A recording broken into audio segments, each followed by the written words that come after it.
Hello students, welcome back to Maths Planet.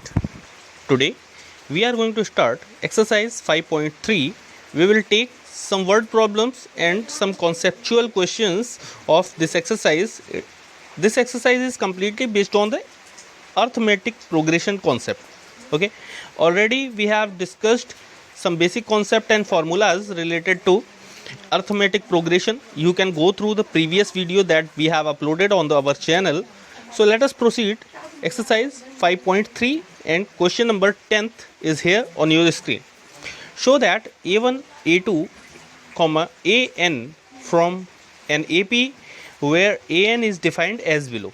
Okay, from show that what we have to show that a1 a2 and an form an AP. Okay, first we should know that how to prove that a given series in AP. अगर कोई given series AP में होगी तो सबसे पहला concept ये है that common difference should be same. Common difference कैसे कैलकुलेट करते हैं? D can be calculated by subtracting any term from its preceding term.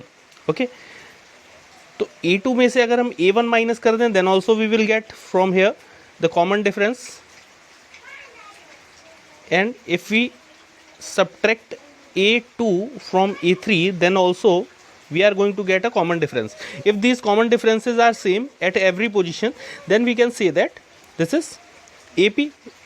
Okay, so this concept we are going to follow here. an की value first आपको first वाले part में दे रखी है an equal to 3 + 4n. Okay, तो इस तरह से अगर हम लोग इसमें an के प्लेस पे a1 पुट करें then we have to replace n by 1.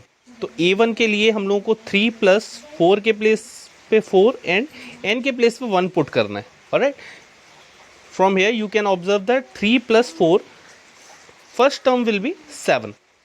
Similarly we can calculate for the upcoming terms. तो हम लोग a1 a2 a3 इसी तरह से कैलकुलेट कर लेते हैं and we are getting like this. a1 is equal to 7 अभी हम लोगों ने कैलकुलेट किया है. और इस वाले an के फॉर्मूला में जहाँ जहाँ पे n है वहाँ पे जब हम सब्सिक्वेंट टर्म्स की वैल्यू क्या करते हैं पुट करते हैं, a2 हमारा क्या आ जाएगा इस तरह से, n की वैल्यू 2 रखने पे 11, a3 की वैल्यू आ जाएगी 15 एंड a4 की वैल्यू हम लोगों को 19 मिल जाएगी. Alright, so from here you can observe that several terms of a given series we have obtained. okay, अगर इन टर्म्स को हम लोग इसके प्रीवियस टर्म्स से माइनस करें तो अगर कॉमन डिफरेंस ईच केस में सेम मिल रहा है हम लोगों को then we can say that it is forming an AP. तो 11 - 7 we are getting from here 4. 15 - 11 that will also be 4 and 19 - 15 that is also 4. So everywhere the common difference is same, so we can reach on a conclusion that it is forming an arithmetic progression. Okay, a2 - a1 यहाँ पे देख सकते हैं आप लोग 4 है, a3 - a2 we are also getting the same result. In each of the term we are getting the same result, so we can say that this series is in AP. Okay, move to next question, question number 11. Okay, इस question का कुछ part हम लोगों ने leave किया है. First क्या दिया हुआ है, also find the sum of first 15 term in each case. तो फर्स्ट वाले केस के लिए हम लोगों को 15 टर्म्स का सम फाइंड आउट करना है. दैट मीन्स हमें S15 फर्स्ट वाली कंडीशन के लिए भी फाइंड आउट करना है और S15 हमें सेकेंड वाली कंडीशन के लिए भी फाइंड आउट करना है. ओके, तो S15 का फॉर्मूला हम लोगों को पता है क्या होता है. Sn जो फार्मूला होता है sum of n terms Sn equal to n/2 into 2a + n - 1 into 2. तो S15 को फाइंड आउट करने के लिए हमारे पास क्या क्या होना चाहिए, n होना चाहिए. n तो हमें पता ही है नंबर ऑफ टर्म्स 15 है हम लोगों का. a की वैल्यू अभी हम लोगों ने कैलकुलेट की थी प्रीवियसली कि 7 है और d की वैल्यू 4 आ रही थी कॉमन डिफरेंस. तो सारे एलिमेंट हमें इस फार्मूला के यहाँ से पता है, तो इनकी वैल्यू हम लोगों को क्या करनी है, पुट करनी है. 15/2 bracket values we will put here like this, and the final answer that the sum of 15 term of this AP will be 15/2 into 70.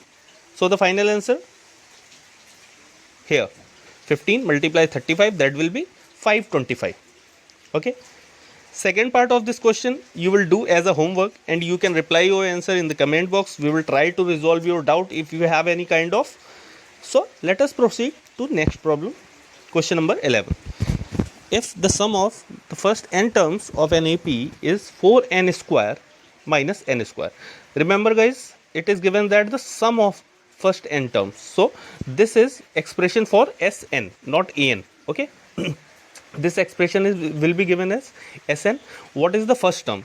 तो हम लोगों को फर्स्ट टर्म इसमें फाइंड आउट करना है. What is the sum of first two terms, ये भी find out करना है. And what is the second term. These are the things that we are supposed to find out in this question. Similarly, find the third term, 10th term and the nth term. तो हम लोगों को अगर series के first second term पता चल जाते हैं then we can find out any of the term given. ठीक है. तो Sn, अगर हम लोग Sn का फॉर्मूला नोट करें, आगे हम लोग नेक्स्ट स्लाइड में चलते हैं, पता चलेगा किस तरह से सॉल्व करना है. Okay, yes, here Sn is given bye 4n minus n square. तो अगर हम n के प्लेस पे 1 रख दें तो हमें S1 मिलेगा. S1 क्या होता है? Sum of one term. ये चीज़ आपको माइंड में रखनी है कि S1 जो होता है सम ऑफ वन टर्म होता है, और वन टर्म तो खुद ही इंडिविजुअल सिंगल होता है. तो चाहे आप फर्स्ट टर्म बोल दें या फिर सम ऑफ वन टर्म बोल दें, both the values will be same. Alright. So first term, जब n की वैल्यू यहाँ पे 1 लगाते हैं तो हम लोगों को फर्स्ट टर्म मिल जाता है या सम ऑफ फर्स्ट टर्म, बात एक ही है. तो ये वैल्यू आ जाती है आपकी a की. Okay, a is clear from here. Sum of first two terms. तो जैसे हम लोगों को फर्स्ट वन टर्म्स का सम यहाँ पे 1 वैल्यू पुट करने पे मिला था, वैसे ही हम लोगों को n की वैल्यू जब 2 पुट करेंगे then we will get from here sum of first two terms.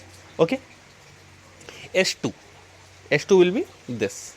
Okay, तो ये दोनों वैल्यू S1 और S2 हम लोगों को मिल गई हैं. अभी देखते हैं नेक्स्ट. अच्छा, इसे आगे प्रोसीड करने से पहले we should discuss one thing, that if a given series given like 2, 4, 6, 8, sum of one term will be 2 and sum of two terms will be 6. Okay, तो 6 में से अगर हम लोग माइनस कर दें twice of first term, okay, twice of first term अगर minus कर दें तो हम लोगों को जो वैल्यू मिलती है वो कॉमन डिफरेंस के इक्वल होती है. ओके, तो ये फॉर्मूला आपको याद रखना है. Generally we can put it like common difference D is equal to S2 minus 2S1. Okay, तो इस तरह से आप फॉर्मूला को याद रख सकते हैं. आगे चलते हैं. सेकेंड टर्म हम लोगों को क्या मिलेगा? S2 minus S1. Second term क्या होगा? S2 minus S1. अगर सम ऑफ टू टर्म्स में से फर्स्ट टर्म माइनस कर दें तो हम लोगों को क्या आ जाएगा? सेकेंड टर्म आ जाएगा. खुद ही देख सकते हैं आप लोग. देखिए 2, 4 इस तरह की अगर कोई सीरीज दी है, ओके, तो इसमें से फर्स्ट टर्म का सम 2 है, तो इसे रख देते हैं सेपरेटली. ये 2 है. इन दोनों टर्म्स का सम कितना है? 6 है. ठीक है, इनका टर्म्स का सम है 6. अगर इसमें से इसे माइनस करना है तो हमारे पास क्या बचेगा? सेकेंड टर्म तो ही बचेगा, है ना. S2 minus S1 we will get from here 4, that is second term. तो इसी बेस पे हम लोगों ने कैलकुलेट किया है A2. A1 हम लोगों को पहले ही पता चल चुका था, A2 इज हेयर.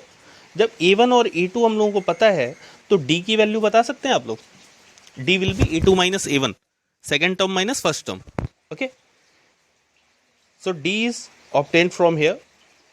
तो हम लोगों के पास अभी जो हम लोग के कंपलसरी जो टर्म्स होते हैं उनमें से क्या क्या फाइंड आउट कर चुके हैं? A फाइंड आउट कर चुके हैं और D फाइंड आउट कर चुके हैं. ठीक है, an nth term is given bye a plus n minus 1 into D. तो यहाँ पे D की वैल्यू हम लोगों को पता है, A की वैल्यू पता है. ओके, तो इसमें हम लोगों को an का फॉर्मूला मिल जाएगा 5 माइनस 2n.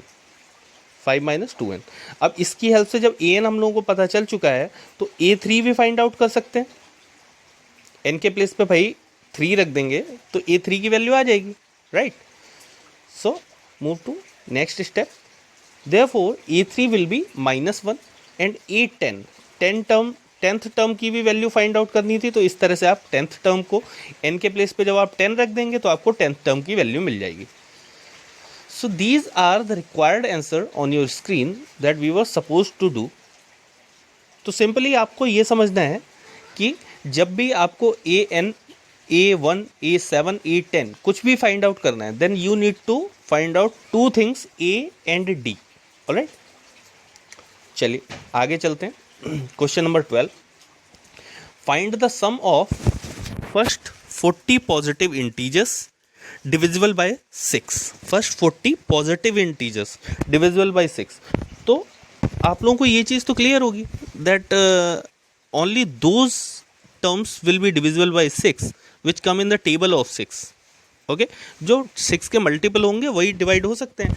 तो अगर हम लोग शुरू से 6 की टेबल को ऑब्जर्व कर रहे हो तो 6 1 जा 6, ओके, 6 2 जा 12, यहाँ पे 6 3 जा 18 एंड 24. तो इस तरह से ये सारे टर्म्स जो हैं ये कहाँ तक होंगे, ये सारे टर्म 6 से डिवाइड होते जाएंगे. ओके, तो फर्स्ट टर्म जो 6 से डिवाइड होता है वो ये है, सेकेंड टर्म ये है, और इनका अगर कॉमन डिफरेंस आप फाइंड आउट करेंगे then you will get 6 as a common difference of this series. Okay, so let us proceed. Let this is an AP and last term will be 40 first 40 positive integers which are divisible by 6.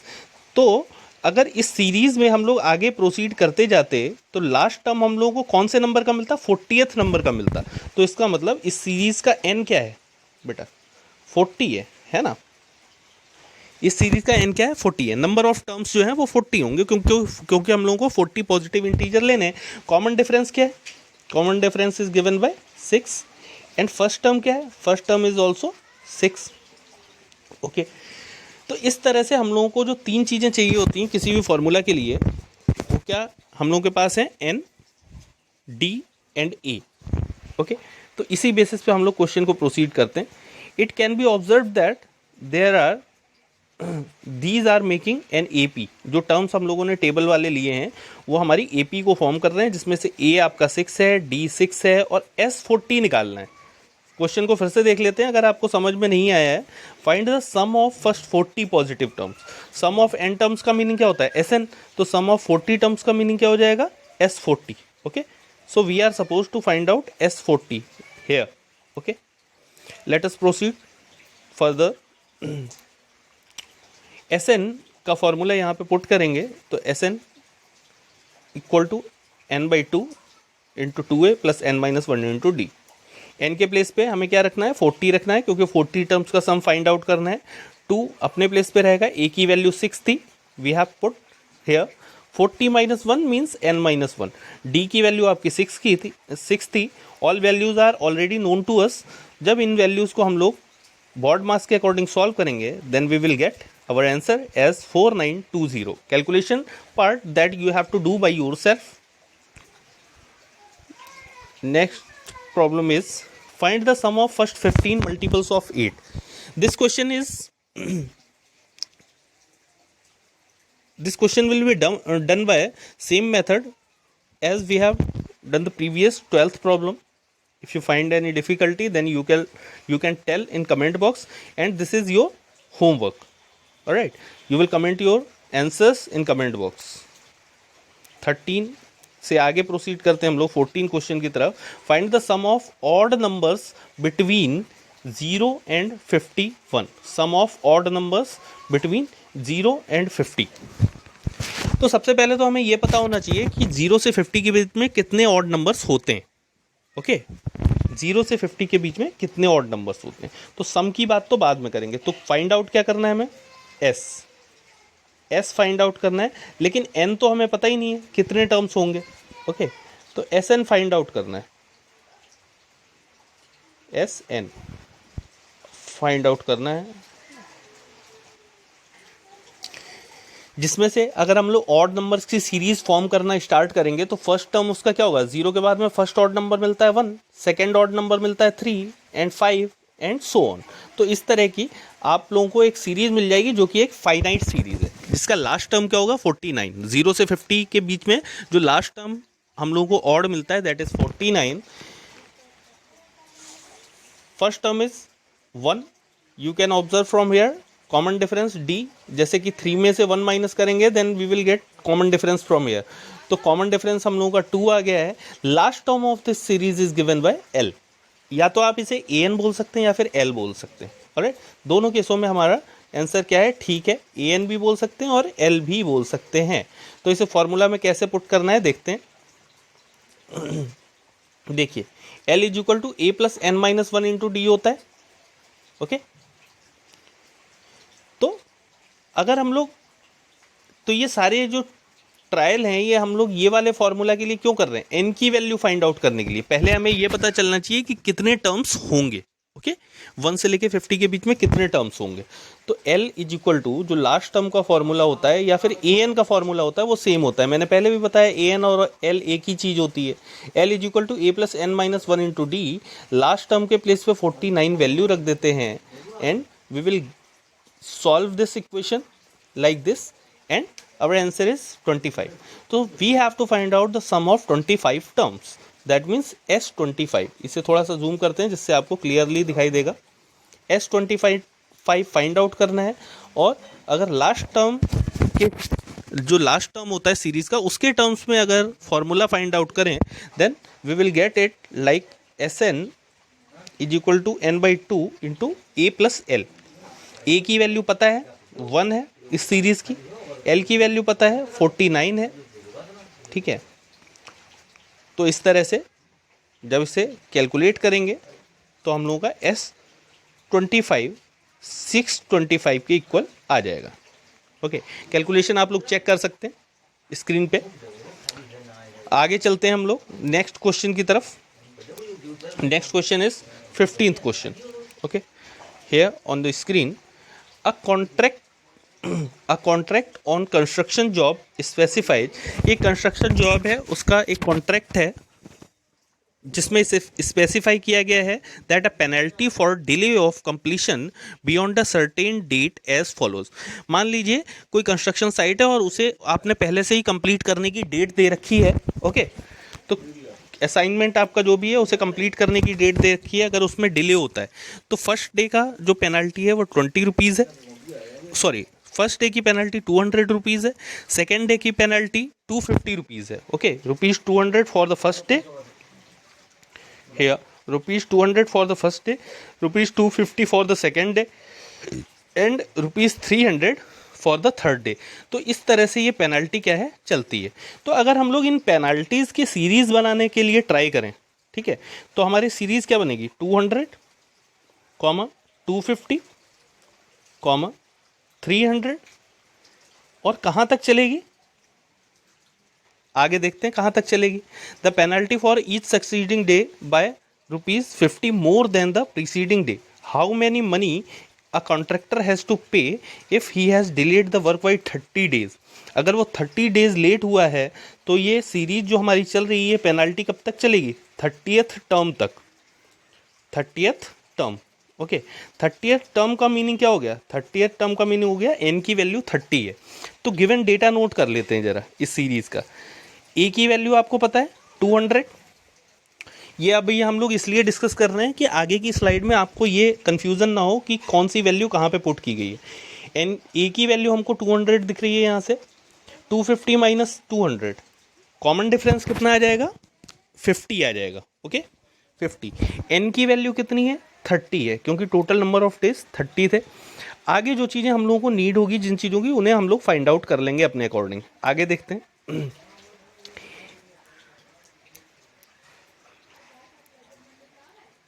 Yes, it can be observed that these penalties are in AP। जो penalty है हम लोग पहले भी discuss कर चुके हैं, ये AP में है, जिसका फर्स्ट टर्म क्या है, 200 है। देखिए पहले भी मैंने आपको बताया था उस सीरीज़ का फर्स्ट टर्म क्या था, 200, और इसका कॉमन डिफरेंस क्या था, 50। Okay, penalty that has been paid for 30 days.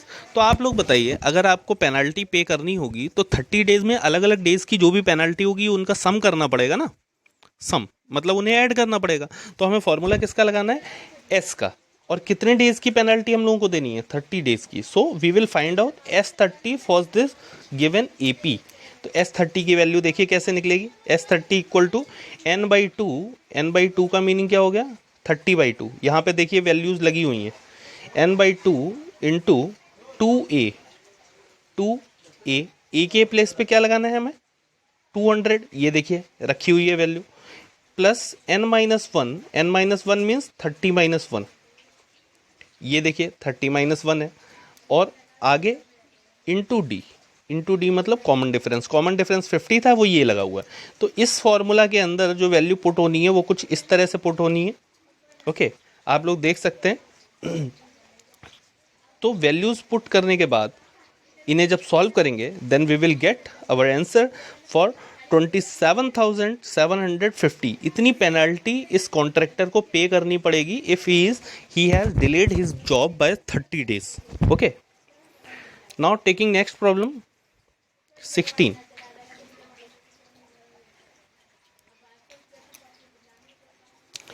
Question is, a sum of rupees 700 is to be used to give 7 cash prizes। मान लीजिए आपके कॉलेज में कोई कंपटीशन हो रहा है और टोटल प्राइजेज में जो मनी पे करना है वो 700 रुपीज़ आपके पास ओवरऑल मनी है।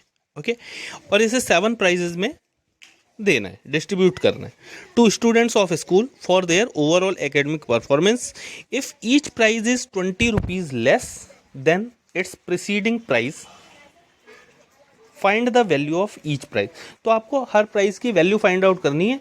टोटल प्राइजेस कितने थे बेटा 7 थे ना, तो यहाँ पे n के लिए जो नंबर ऑफ टर्म्स हमारे AP में आएंगे वो कितने आएंगे 7 आएंगे। ठीक है, 7 जगह पे डिस्ट्रीब्यूट करना है, तो आपका नंबर ऑफ टर्म्स 7 हो गया है। If we are taking the cash prize first, जो सबसे बड़ा कैश प्राइज है, अगर हम लोग उसे P ले लेते हैं तो हम लोगों को इन्फॉर्मेशन क्या गिवन है that next price will be 20 rupees less then the preceding price. जो पहला प्राइस था उससे 20 रुपीज़ लेस होगा, तो P माइनस 20 नेक्स्ट वाला प्राइस होगा या नहीं होगा? Yes, okay. नेक्स्ट वाला जो होगा वो P माइनस 40 होगा। ओके, P माइनस 40 होगा। ओके, इसी तरह से हम लोगों को टोटल कितने प्राइस डिस्ट्रीब्यूट करने, 7 प्राइस डिस्ट्रीब्यूट करने हैं। ओके, तो हमें फर्स्ट प्राइस की वैल्यू अगर पता चल जाए P की वैल्यू, तो हम लोगों को बाकी के प्राइस की वैल्यूज पता चल जाएंगी, राइट।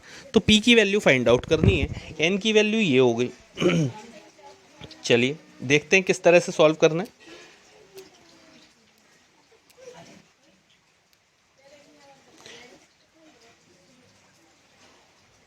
देखिए, let the cost of first prize be P rupees, second prize की P माइनस 20 रुपीज़ हो गई, और थर्ड प्राइज की P माइनस 40 रुपीज़ हो गई।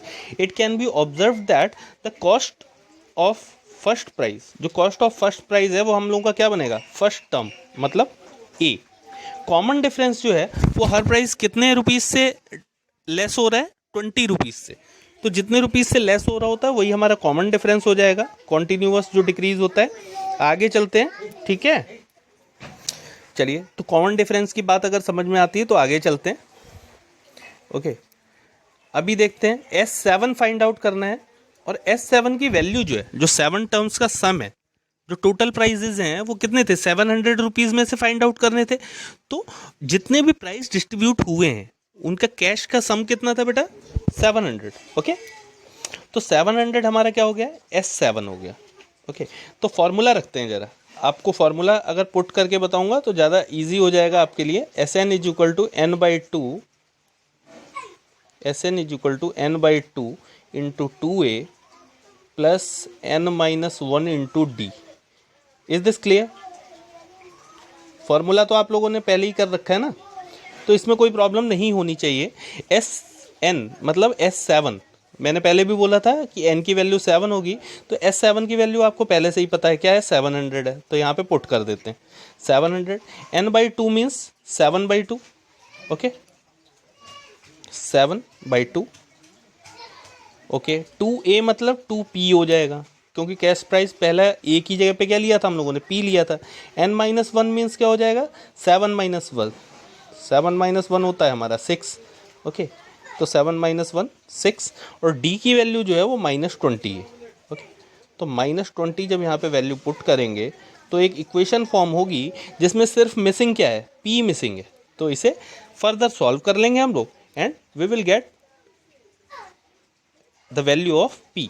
यहाँ पे P की जगह पे इन्होंने A रखा हुआ है, तो ए की वैल्यू क्या आ गई 160 रुपीज़। इसका मतलब हम लोगों ने पीछे क्या डिसाइड किया था कि फर्स्ट प्राइस फर्स्ट टर्म के इक्वल होगा, तो फर्स्ट प्राइस हमारा 160 रुपीज़ होगा, सेकेंड प्राइस 140 रुपीज़ होगा, third price 120 rupees and the last price will be 40 rupees. तो क्वेश्चन इस तरह से भी एग्जाम में आ सकता है दैट कि सबसे कम वैल्यू का प्राइस और द लीस्ट वैल्यू प्राइस आपको फाइंड आउट करना है। तो आप क्या करेंगे 40 रुपीज़ यहाँ से फाइंड आउट कर सकते हैं, या फिर ए एन की वैल्यू या एल की वैल्यू जो होगी वही लीस्ट प्राइस होगा। ओके चलिए आगे चलते हैं। Question number 17। In a school student thought of planting trees in around school to reduce air pollution. It was decided that the number of trees that each section of each class will plant the same number of trees as they were, that each class of each section will be the same as the class in which they are studying. तो हर class जो है वो उतने ही plant लगाएगी जितने की जिस standard में वो लोग स्टडी कर रहे हैं। जैसे फर्स्ट क्लास के स्टूडेंट 1 प्लांट लगाएंगे, सेकेंड क्लास के 2 प्लांट्स प्लांटेशन करेंगे, एंड इसी तरह से 12th क्लास वाले 12 प्लांट क्या करेंगे प्लांटेशन करेंगे। There are 3 sections of each class, how many trees will be planted by the student. तो पहले तो हम लोग क्या करते हैं माइंड मेकअप कर लेते हैं। अगर आपके स्कूल में 1 से लेकर 12th क्लास तक की क्लासेस लगती हैं, ये चीज़ तो पहले आपके माइंड में होनी चाहिए, 1 से लेकर 12 तक की लगती हैं। तो फर्स्ट क्लास वाले कितने ट्रीज प्लांट करेंगे 1, सेकेंड क्लास वाले 2, थर्ड क्लास वाले 3 एंड सो ऑन, और लास्ट टर्म जो होगा वो इस सीरीज़ का 12th क्लास वालों का होगा, दैट विल बी 12। तो हम लोगों को एक फाइनाइट सीरीज़ मिल जाती है जिसका फर्स्ट टर्म क्या है a is equal to 1, common difference क्या है d is equal to 1। Okay and a n या फिर l जिसे हम लोग l भी कहते हैं वो क्या है हमारा 12 है। तो अगर हम इस सीरीज का सम फाइंड आउट कर लें, मतलब SN फाइंड आउट कर लें, तो हमें पता चल जाएगा कि नंबर ऑफ ट्रीज कितने प्लांट हुए। ठीक है, बट एक कंडीशन दे रखी है that each class has 3 sections. तो जब हमें SN पता चल जाएगा then we will multiply SN by 3। तो हमें पता है इससे ये कंक्लूजन निकल के आएगा कि टोटल कॉलेज में कितने प्लांट किए गए, प्लांटेशन किया गया। ठीक है आगे चलते हैं। It can be observed that the number of trees planted by the student as in an AP. First class will be plant 1 tree, second class will plant 2 trees, third class 3 and so on. 12th class will plant 12 trees in this order. First term will be A, हम लोग पहले भी discuss कर चुके हैं। Common difference will also be 1। Okay SN का formula put करते हैं, SN will be n by 2 into 2A plus n minus 1 into D। S12 की वैल्यू फाइंड आउट करनी है, n विल बी 12 क्योंकि नंबर ऑफ क्लासेस हमारे school में कितनी है 12 है, तो n will be 12 n upon 2 into 2A। A is first term that was 1, D was also 1, so you can look here the value of D is kept as 1. n minus 1 will be 12 minus 1, that is 11. On solving this equation we come to know that number of trees or S12 will be 78. But one thing you have to keep in mind that each class had 3 sections in that school. तो इसका 3 times हम लोगों को final answer के लिए कर लेना है। ओके तो नीचे देखते हैं क्या है नेक्स्ट स्लाइड में किस तरह से इसे करना है। Therefore the number of trees plant by one section, ये तो वन सेक्शन की बात होगी। वन सेक्शन अगर प्लांट करेगा देन 78 ट्रीज कंप्लीट स्कूल में प्लांट होंगे। If there are 3 sections of each class then we have to multiply it by 3, then overall trees, the number of overall trees planted in the school was 234. Okay, this is how we apply the formula of arithmetic progression in word problems if it comes in our exam. Okay, so the basic thing is you need to develop a concept in your mind that how to utilize this value and how to put these values in the formula. Okay, अगर आप लोगों को ये चीज़ें समझ में आ गई, then आपको किसी भी तरह की वर्ड प्रॉब्लम में कोई भी प्रॉब्लम नहीं आने वाली है. Okay, if you find any difficulty in understanding of any of the problem we discussed today, you can comment in comment box. We will try to resolve your doubt. If you are new on the channel, you can subscribe it. We will meet in the next session with exercise 5.4. Till then, take care. Thank you.